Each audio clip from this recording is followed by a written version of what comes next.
There is a particular kind of frustration that only car owners understand. The moment you upgrade to a newer model and realize that something you loved, something you relied on without even thinking about it, is simply gone. No announcement, no explanation, just gone. Volkswagen has built one of the most loyal followings in the automotive world, and for good reason. Their cars have long been praised for that blend of practicality, refinement, and clever engineering that makes every drive feel thoughtful. But over the last several years, VW has quietly stripped away features that their most devoted fans considered essential. Some of these removals were dressed up as simplification. Others were buried under cost-cutting decisions that the marketing team never mentioned out loud. And a few were taken away so gradually that owners didn't even notice until they reached for something and found nothing there. Today we are going through the features Volkswagen quietly removed, the ones that real owners genuinely miss, and we are going to talk honestly about why they mattered, why VW let them go, and what it actually costs you as a driver. Let's get into it. Feature 1. The physical climate control buttons.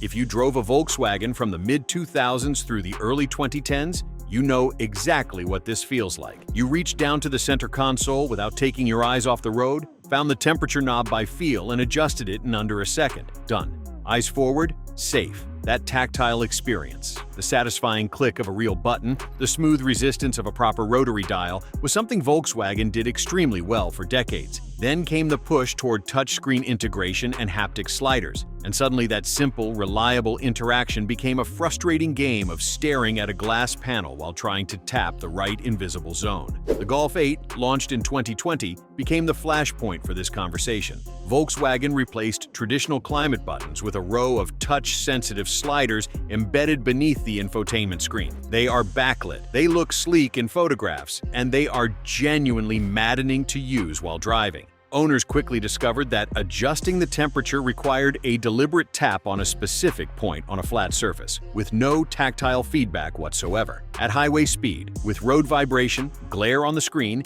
and the basic distraction of traffic around you, this became a safety issue that owners complained about loudly in forums, in reviews, and in open letters to the brand. VW has since acknowledged this feedback and promised adjustments in future updates. But the physical buttons are not coming back to the vehicles that shipped without them. Owners who made the jump to a newer Golf or Passat variant simply have to adapt to a system that was, by almost every measurable standard, worse for the driver experience than what came before. Feature 2. The hydraulic parking brake. This one might seem small until you've actually driven a car without it. The traditional hand-operated hydraulic parking brake, the lever between the front seats, was a staple of VW's lineup for generations. It wasn't just functional, it was part of the driving personality of the car. Manual transmission drivers used it for hill starts, enthusiasts used it for controlled rear-wheel brakes in tight corners, and everyday drivers simply appreciated the clarity and reliability of pulling a physical lever and knowing without question that the car was not going anywhere. Volkswagen began phasing out the hydraulic handbrake in favor of an electronic parking brake starting in the early 2010s, and by the mid-2010s, it had become the standard across nearly the entire lineup. The electronic version is activated by a small button, holds the car automatically when you stop on a hill, and releases when you pull away without any input from the driver. From a pure convenience standpoint, these are genuine improvements, but the loss goes deeper than convenience. Manual transmission drivers lost a natural tool for smooth hill starts. The electronic brake, while automatic, doesn't give the driver the same feel or control. Driving enthusiasts lost a key part of the car's character. And perhaps most quietly, the cabin lost a piece of its layout. That defined center console with the lever as an anchor point, replaced by a flat, minimalist design that feels more anonymous than purposeful. Owners who loved the tactile, driver-focused nature of older Volkswagens feel this absence every time they get into a new model. Feature 3. The dedicated CD and media player. Yes, this one comes with some nostalgia attached. And yes, streaming has changed how most people consume music. But the removal of the integrated CD player and, more significantly, the removal of the dedicated media interface with physical track controls hit a specific group of VW owners harder than the brand seemed to anticipate. Long-haul commuters, drivers who listen to audiobooks on disc, professionals who use the CD player for language learning materials. These are real people with real use cases, and Volkswagen quietly closed the door on them. Beyond the CD player itself, what many owners miss is the broader approach to media control that older VW models offered. Dedicated skip buttons on the steering wheel felt natural and were programmable to muscle memory. A separate display for media information meant you didn't have to navigate through a touchscreen menu to change the source. The system was compartmentalized in a way that kept things simple and eyes on the road, as VW merged everything into a central infotainment unit. The clarity of those dedicated controls was absorbed into a single screen that now handles navigation, climate, media, phone, vehicle settings, and more, all at once. The newer systems are more capable in a technical sense, but capability and usability are not the same thing. And owners who drove older Volkswagens for years made that distinction very clearly when they moved to newer models and found themselves hunting through submenus to do something that used to take one button press. Feature 4. Analog instrument clusters. The instrument cluster in a car is one of those things you look at hundreds of times every drive. It tells you your speed, your fuel level, your engine temperature, and a dozen other pieces of information you need to know without interpretation. For most of Volkswagen's history, this cluster was analog, clean, simple dials with a needle and a scale that communicated information instantly and unmistakably. A glance told you everything. No rendering lag, no brightness adjustment needed, no software update that suddenly changed the layout. Volkswagen's shift toward the digital cockpit, their version of a fully digital driver display, started as an optional upgrade and has steadily become the default across the lineup. The digital display is impressive. It is customizable, it integrates navigation information directly into the driver's line of sight, and it looks genuinely futuristic. But it has also introduced a category of complaints that never existed before. Glare in certain lighting conditions makes the screen hard to read. Software bugs have caused displays to freeze or show incorrect information. The customization options, while theoretically useful, add a layer of complexity that many drivers simply do not want to deal with when they just need to know how fast they are going. There is also an ergonomic argument that analog gauges handled better. The needle position of an analog speedometer is processed by the brain almost without conscious thought. Digital numbers require a fraction more cognitive processing. In day-to-day driving, that difference is imperceptible, but in a high-stress situation, merging fast, reacting to something unexpected, those fractions of a second matter. Owners who preferred the reliability and immediacy of analog clusters had that preference quietly decided for them as VW pushed the digital experience forward across the board. Feature 5. Folding key remotes. This is a small thing that quietly communicated something important about the quality of a Volkswagen. The classic VW flip key, the one where the metal blade folded into a compact, solid remote housing and snapped out with a satisfying click when you pressed a button, was one of those details that felt premium without screaming about it. It was compact in your pocket. It protected the key blade from scratching your other belongings. And that little mechanical action of flipping the key out was simply pleasing in the way that well-engineered small things often are. As Volkswagen moved toward proximity key systems and push-button start across more of their lineup, the flip key disappeared in favor of a flat card-style fob or a bulkier remote. The newer proximity keys are more convenient in a technological sense. You don't need to take the key out of your pocket to unlock the car or start the engine. But they are also larger, more fragile, more expensive to replace, and they lack that particular satisfying quality of the older design. Replacement costs for a damaged proximity key can be several $100s once you factor in programming. A replacement flip key mechanism, by contrast, was a relatively simple and affordable fix. It's a small thing, but small things add up, and the flip key was one of those details that loyal VW owners pointed to when they said their car felt special. Losing it felt like losing a signature. Feature 6. The mechanical trunk release handle.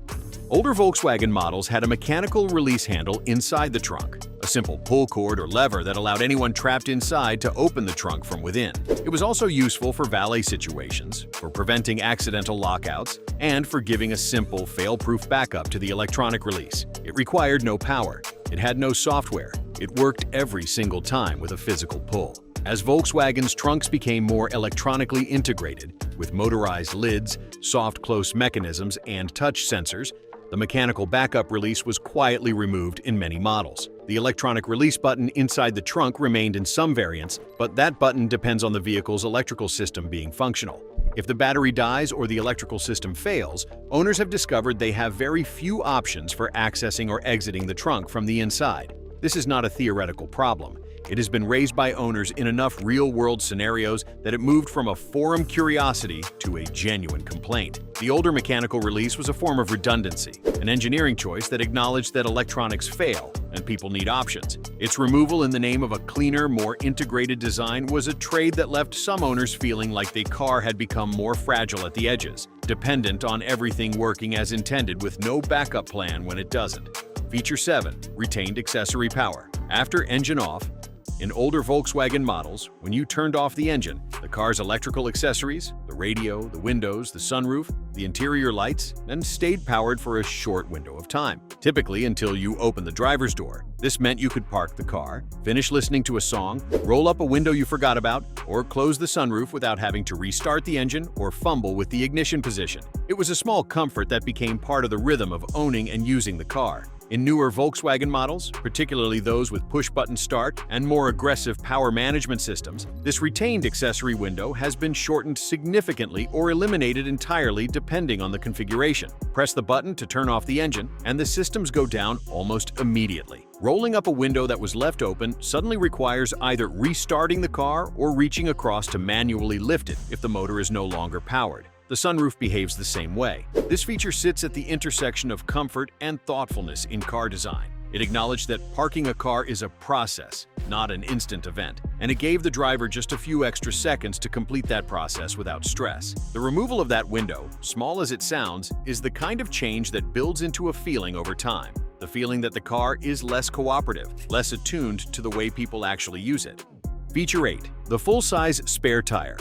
This one has real-world consequences, and Volkswagen owners have been very direct about how they feel about it. For many years, VW models came equipped with a full-size spare tire mounted in the trunk floor, ready to be installed and driven on normally after a flat. It added weight and it took up space, but it also gave drivers a completely real solution to a completely real problem. A blowout on a highway was an inconvenience, not a crisis, because you had everything you needed to get rolling again within 20 minutes. Volkswagen phased out the full-size spare in favor of run-flat tires, tire inflation kits, or in some cases a compact temporary spare, depending on the model and market. Run-flat tires allow you to drive at reduced speed for a limited distance after a puncture, which sounds helpful until you discover that they cannot be repaired in most cases. They must be replaced, and that not every roadside service facility stocks the specific size you need. The tire inflation kit handles slow leaks effectively, but is completely useless in a blowout situation. And the compact temporary spare, while better than nothing, cannot be driven at highway speed and adds a detour to a dealership or tire shop to your already disrupted day. Owners who drove older Volkswagens and knew exactly where their full-size spare was, how to put it on, and how to drive home normally afterward feel a genuine loss of self-sufficiency with the newer approach. It's one of those changes where the people making it and the people living with it have very different relationships to the consequences. Feature 9. Easy access. OBD diagnostic transparency. Older Volkswagen models were beloved in the enthusiast community for a specific reason beyond driving dynamics. They were relatively straightforward to understand, diagnose, and maintain. The OBD systems in earlier VW models were well documented, and third-party diagnostic tools like VCDS gave owners and independent mechanics a window into the car's systems that was practical and empowering. You could read fault codes, clear minor errors, check live sensor data, and understand what your car was telling you without relying entirely on a dealership. As Volkswagen's vehicles have grown more software-dependent, with more proprietary systems and tighter integration between modules, this transparency has become harder to access. Not impossible. The enthusiast tools have evolved, but the layers of complexity, the proprietary protocols for specific systems, and the growing list of functions that can only be accessed or calibrated through official VW software have made independent diagnosis more difficult and more expensive. Owners who valued the ability to be informed participants in their car's maintenance now find themselves more dependent on dealership infrastructure for anything beyond the basics. This matters because it changes the total cost of ownership, the relationship between driver and machine, and the fundamental character of what owning a Volkswagen means for people who want to be engaged with their cars rather than simply passengers in a warranty arrangement. The bottom line: Volkswagen makes good cars, and it was never in question. What this conversation is really about is the slow accumulation of small losses, the features that didn't make headlines when they disappeared, but that left a mark on the daily experience of the people who relied on them. Physical climate controls, the handbrake lever, the flip key, the full-size spare. These aren't just features, they are decisions about what kind of relationship a car has with its driver. Whether the car trusts the driver to be in control, whether it values simplicity and reliability alongside capability, whether it remembers that technology should serve the person and not the other way around. Some of these removals made sense in context, some were inevitable as the industry moved forward, and some were frankly mistakes that VW has had to walk back in subsequent updates and model revisions. But the owners who lived through those decisions, who bought a car expecting something and found something different, are a real part of the brand story. Their feedback is not nostalgia for its own sake, it is signal